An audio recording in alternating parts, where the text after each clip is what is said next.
Sa pagdaan ng bawat araw, pinilit mong maging masaya. Anak, di ba yun naman ang gusto mo? Ang maging masaya ang nanay. Kaya kung nasan ka man ngayon, ngiti lang anak. Ayos lang ako dito. I want to give Ophelia all the happiness in this world. Ngayon nakapagbabanglok sana siya kay Lara. Siguro, yan na yung panahon para iyain ko siya magpakasal. Andrew! Mahal na mahal kita. Ikaw lang ang gusto ko makasama habang buhay.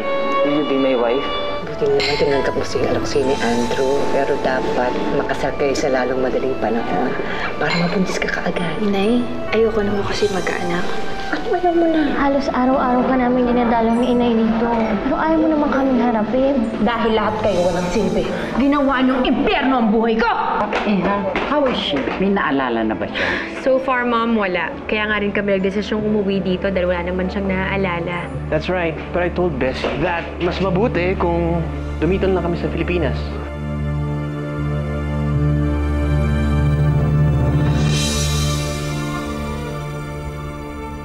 Ophelia.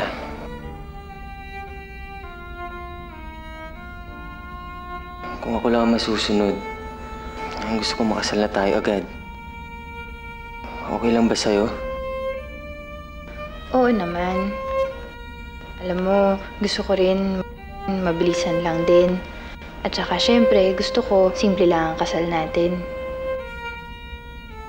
Sana rin magkaanak na tayo agad para may kapalit na si Lara.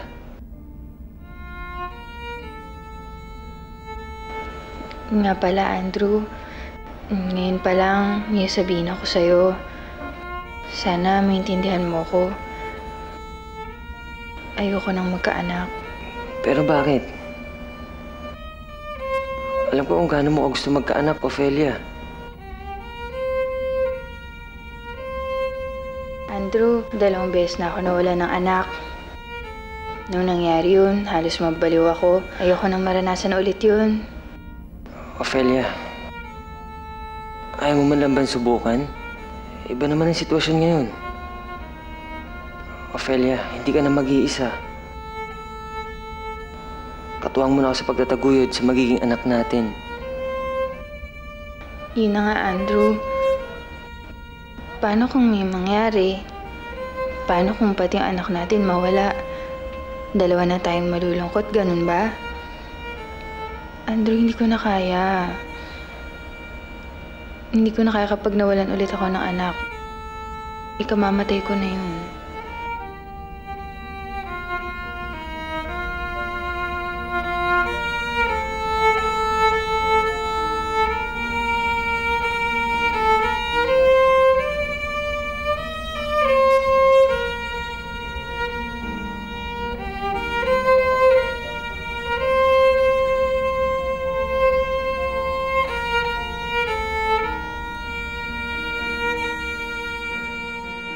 Mom, Bessie, Dad, I want to bring Cindy to the farm. Di ba doon siya lumaki? Cindy! Ano, hi! Oh my goodness. Cindy! Ano ba ito? What's happening? What's happening? Cindy! Ano nangyari, anak? Baby. Sophie, what happened? Kasi po naglalaro po kami ng hide and seek.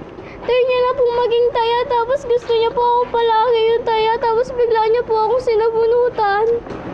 Mommy, she's a diamond taya. No, I'm not cheating. That's not true.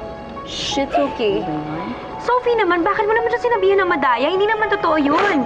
At isa pa, di ba mas matanda ka sa kanya? Dapat hindi mo siya pinapatulan. Bessie, honey, kaya mo na. Ako'y bata na yan. Ano nung away bata? Ang laki-laki na niyang pamangkin mo. It's okay. Stop crying. It's okay. Halika na. Halika na. Let's go. Let's go.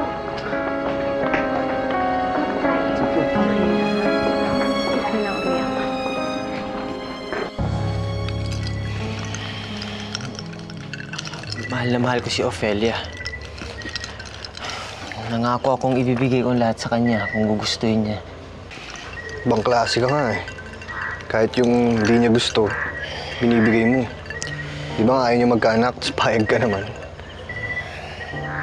Naiintindihan ko si Ophelia, kaya pagbibigyan ko siya. Paano ka naman? Lagi mo siya iniintindi. Ayaw mo ba magkaanak? Siyempre gustong gusto.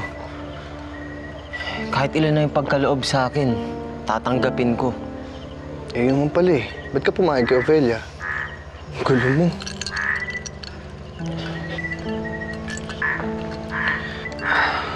Iniintindi ko lang yung gusto ni Ophelia. Kaabang luksa pa lang ni Lara. Kaya kahit hindi sa akin sabihin ni Ophelia na masakit, nararamdaman ko sa kanya na sasaktan pa rin siya. Eh, paano kung di magbago yung isip niya? Ate, pasensya na sa nangyari sa anak ko kanina. Medyo, hindi siya sanay sa kalaro lately eh. Medyo isolated kasi siya. It's okay. Sa totoo lang, wala sa akin yon. Mas concerned ako kay Bessie. It seems, masyado niyang ini-spoil si Cindy. Pasensya na rin kay Bessie ah. Medyo sobrang mahal na mahal si Cindy eh. I understand. Lahat naman tayo mahal natin ang mga anak natin eh. Kaya lang, nakakagulat talaga yung naging reaction niya kanina. Pati bata, sinigawan niya. Hindi naman siya ganyan dati.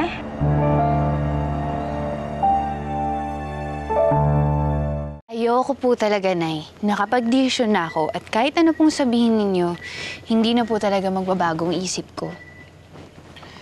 Hindi mo malang inisip si Andrew. Ophelia, lalaking asawa mo at lahat ng lalaki excited magkaroon ng junior. Isa pa, mayaman si Andrew. Siyempre, mas gusto niya magkaroon ng anak para yung mga negosyo niya, ipapasa niya doon. Nay, alam mo, si Andrew, maiintindihan niya ako. Kung meron mang hindi nakakaintindi sa akin ngayon, kayo po yun. Bakit? Pumayag na ba siya sa gusto mo? Sinabi niya ba sa'yo na, oh sige, okay lang, ayos lang, kahit hindi tayo mag-anak? Ano? Hindi ka nakasagot. Kasi mahirap yung hinihingi mo. Ano?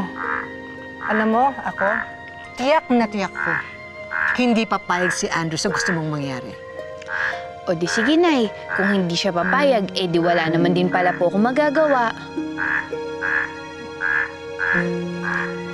Huwag na lang ituloy yung kasal.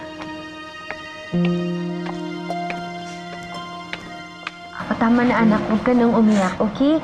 Tomorrow, I will bring you to the mall at bibili natin all your favorite toys, okay? Stop na yan, tama na. Alam ko na. Di ba, favorite mo yung mga Disney fairy princesses? Bibili natin sila mahal. The entire collection, I will buy them for you, okay? I want to go. Anak, this is your home. This is our new home. You know, Mom and Dad used to live here for a very long time. So now that we're here, dito na rin tayo titira. Is that okay? I said I hate this place. I also hate my cousins. Shh, that's enough. That's enough, okay? I'm gonna talk to your dad about it. Ha? Tama na, tama na.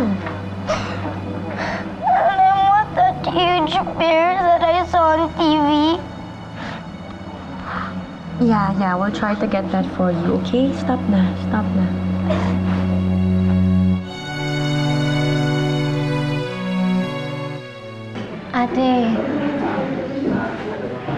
Ate, kausapin mo naman ako. Hindi naman kami tumitigil ni Inay sa pagkilos para makaalis ka dito eh. Wala ka na bang tiwala sa amin? Kayo na'y meron. Sa'yo wala. Ate, bakit ka naman ganyan magsalita sa akin? Ginagawa ko naman yung lahat para makaalis ka dito eh. Bulok yan, diskarte mo eh.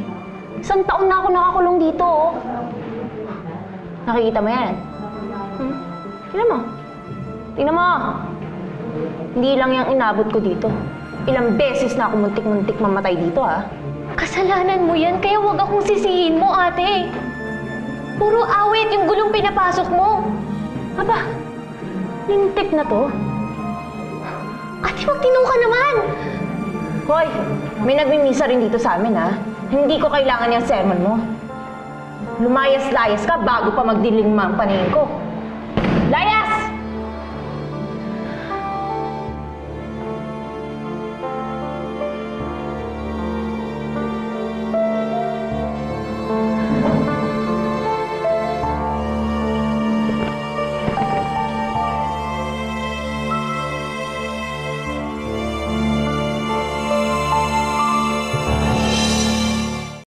Cindy, mamaya pupunta tayo sa farm. Magpipick tayo ng mga wild berries. Gusto mo dun eh. Tapos magsasaranggola tayo dun. Leandro, pwede ba? Nakalimutan na nga ni Cindy yun, pinapaalala mo pa. I'm sorry, na-carried away ako.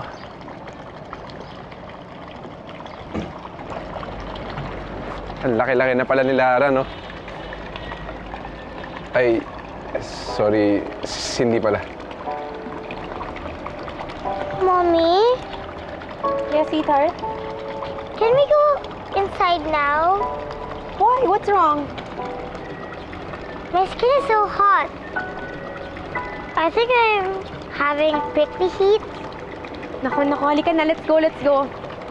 Han, papasok na lang muna itong si Cindy. Alam mo naman napaka-sensitive ng skin itong anak ko. Let's go. Dali, anak.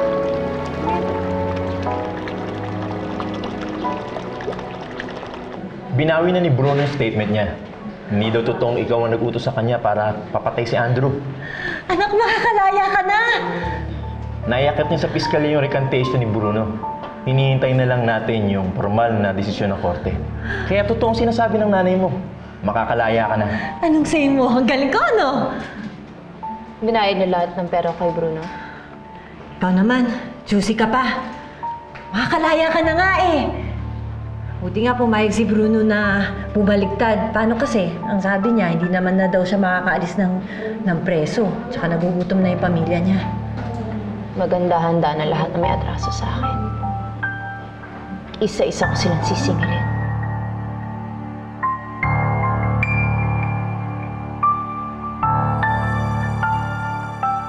I don't like you! You're bad! You're so bad! Cindy? What happened, anak? Sir, ma'am, pasensya na po eh. Gusto kasi niyang balatan yung pinya. Eh, hindi naman pwede. Delikado yun eh. Lusing naman kasi. Why won't he let me? I'm not stupid. Sana hinayaan mo na siya. Gusto niyang mag-explore eh. Sana pinabayaan mo na siyang gawin yon. Sige na, tapusin mo na yan. Bessie naman, hindi naman yata tamang ini-spoil mo tong si Cindy. Mommy, I'm so bored. You promised me you'll buy me toys.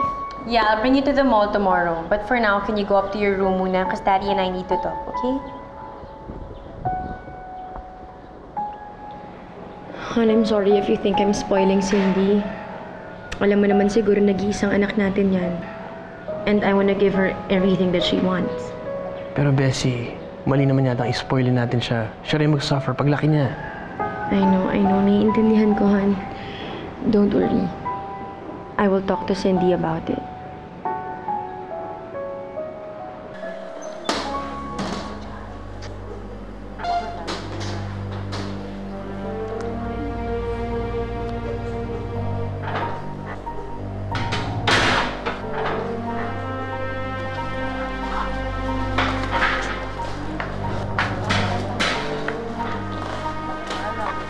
Gutom ka ba?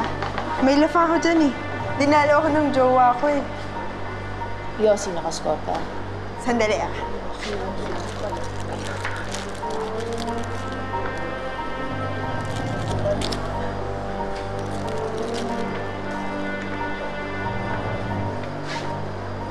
Kung makahasta yung hinayupak na babaeng yan, akala niya siguro makakalis pa siya dito. Kunting panahon na lang, makakarismak din tayo dyan.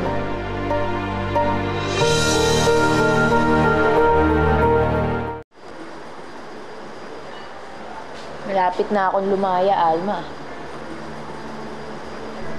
Hoy mga bakla, narinig niyo ba yon? Lalaya na si Janet! Talaga? Oo! Aminin, inggit match na naman kayo. Naku. Janet, maingit dyan. May raket ka ba pala? Tama-tama. Kontakin mo yung jowa ko si Digoy. Matutulungan ka nun. Anong racket? Lahat, Day. Small time, big time, all the time.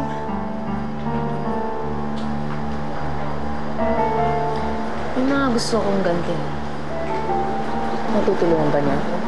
Sabi ko nga sa'yo eh, lahat kaya nun kahit sino pa yung wala siyang inuurungan.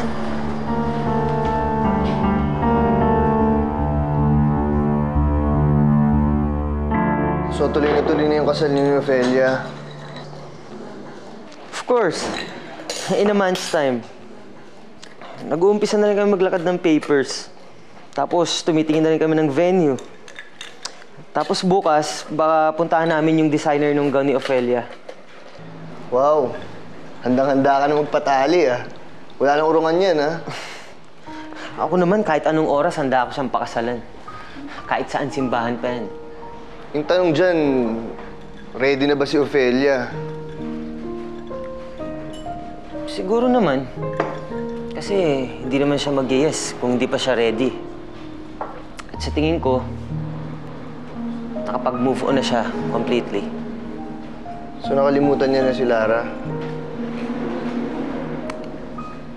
Kung noon, iniisip ko na hindi niya makakalimutan ni Ophelia si Lara, iba na ngayon. Talagang hindi niya na naalala si Lara.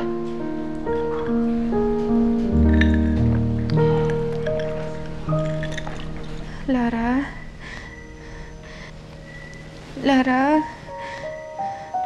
Lara, naku... Lara!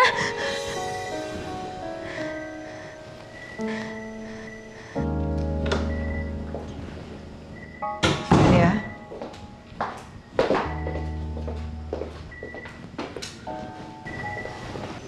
Anak, bakit?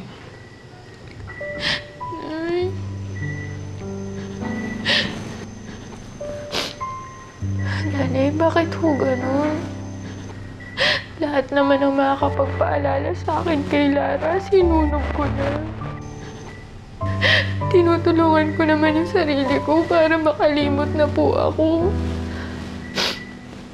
Pinipilit ko na ibaon lahat sa limot kahit masakit sa akin pero ayaw po talaga. Hindi ko po talaga makalimutan si Lara.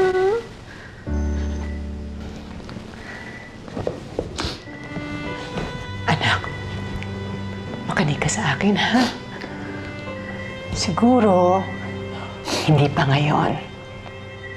Pero darating ang araw, makakalimutan mo rin si Lara. Alam mo, Nay, hanggat humihinga ako, hindi ko siguro talaga makakalimutan si Lara. Pagpatay na ako, oo. Pero hanggat nabubuhay ako na hindi. Ano siya sa isip ko, sa puso ko. Hanggat nabubuhay ako na si Lara mananatili dito sa akin.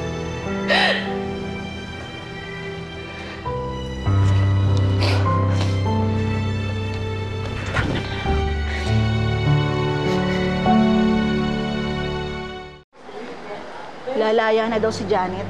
Hindi ako papayag na maunahang babaeng yan. Ang lagay lalaya siya habang tayo nagdurusa. Hindi pwede yun. Hindi pa nga tayo nakakaresbak sa kanya. Problema ba yun? E di pigilan nating makaalis. Dating gawi. Konting palaman lang yan. Buti nakascore ka. Ako pa.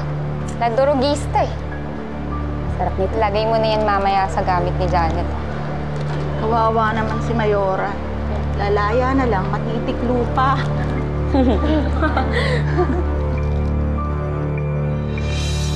Anak, I think the toy section is on the 3rd floor. Yay, Mommy! I'm so excited! I know! Let's go! Nagkamali ako. 3rd floor pala to. Doon tayo sa 2nd floor. Doon yung boutique ng designer mo. Sigurado ka ba, Andrew? Doon yun sa baba? Oo, doon yun. Anak, I think I forgot my wallet in the car. Okay lang, babalik muna tayo sa parking. Oh! Ay, wala si Ophelia. Hi. Hello. Kaibigan ko. Hi. Oh. Basta na, di ba naman kasama yan? Oo nga, ikaw. Sino kasama mo? Wala, papasyal-pasyal pa. Sige. Gusto mo lang sa tropa. Oh, sige. Okay. Ingat. Okay.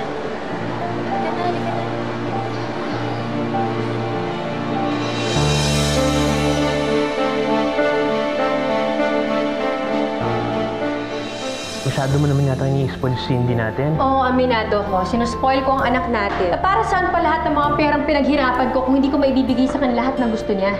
Yeah nga, pero how about if and when hanapin yung totoo niyang buhay?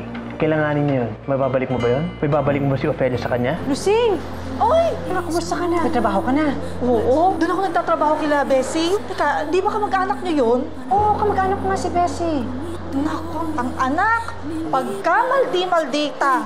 Anak? Sino nga kaya sinasabi ni Lucing anak ni Leandro? Hindi kaya si Lara yun? Eh, sino yung batang yun? Nay, malay niyo naman hindi si Lara yun. Teka nga, Nay, ano bang plano niyo? Sasabihin niyo ba kay Ophelia? Nandiyan ba yung batang si Cindy? Pwede mo po siyang kunan ng litrato? O ayan, yan si Cindy. Gandang bata, ano? Si Lara? Si Lara ho ang batang to. Ophelia?